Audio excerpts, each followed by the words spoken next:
Hi friends, welcome to Me Kitchen Vlogs. Friends, நம்ம இன்னைக்கு பன்னீர் 65 gravy பண்ண போறோம். செமி ட்ரை கிரேவி பண்ண போறோம்.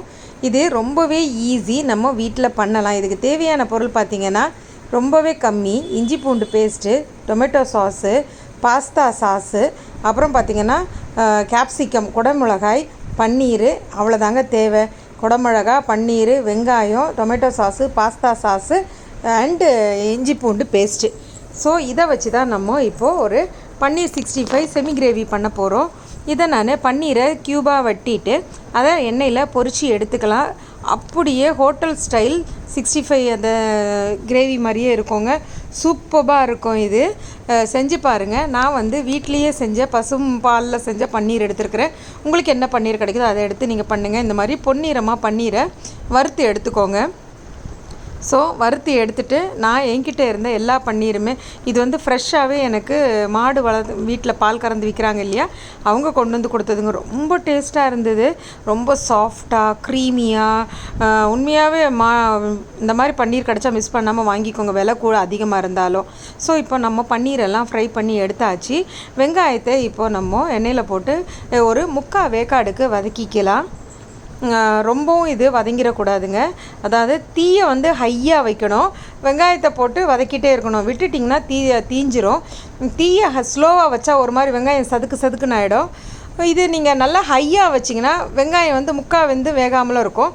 அந்த நேரத்தில் இந்த கேப்சிகம், அதாவது குடமிளகாவை, பச்சை குடமிளகா, நீங்கள் கலர் குடமிளகா கூட யூஸ் பண்ணிக்கலாம். இதை போட்டு நீங்கள் இதையும் ஒரு 3/4 பதத்துக்கு வேக வச்சுக்கோங்க. ரொம்ப ஈஸியான ரெசிபிங்க, யார் வேணாலும் செஞ்சிடலாம். இது பார்த்திங்கன்னா சும்மா சாப்பிடவும் நல்லாயிருக்கும், சப்பாத்தி அந்த மாதிரி எதுக்காவது வச்சு சாப்பிடவும் நல்லாயிருக்குங்க. கூடவே இஞ்சி பூண்டு பேஸ்ட்டு அதையும் போட்டு நல்லா வதக்கிக்கோங்க.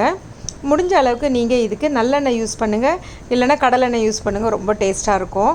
அந்த எண்ணெயில் செய்யும்போது அந்த வாசனை நல்லா இருக்குங்க.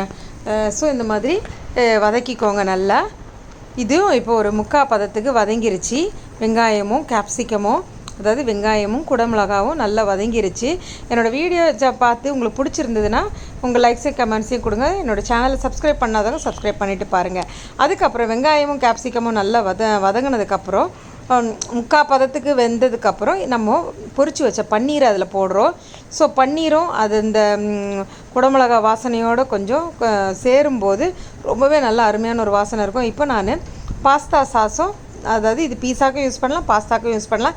இதில் ஒரு 2.5 ஸ்பூன் யூஸ் பண்ணியிருக்கிறேன்.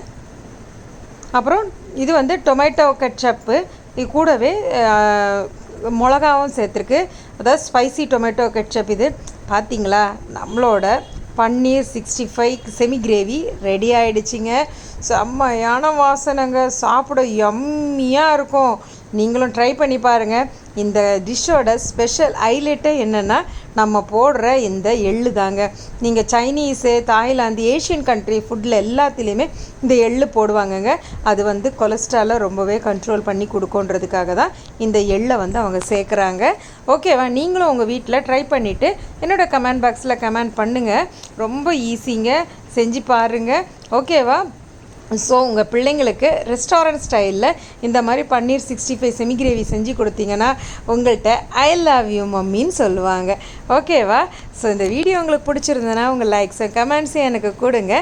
ஓகே, உங்களோட சஜஷன் ஏதாவது இருந்தாலும் என்னோடய கமெண்ட் பாக்ஸில் கமெண்ட் பண்ணுங்கள். Have a nice day and take care and by.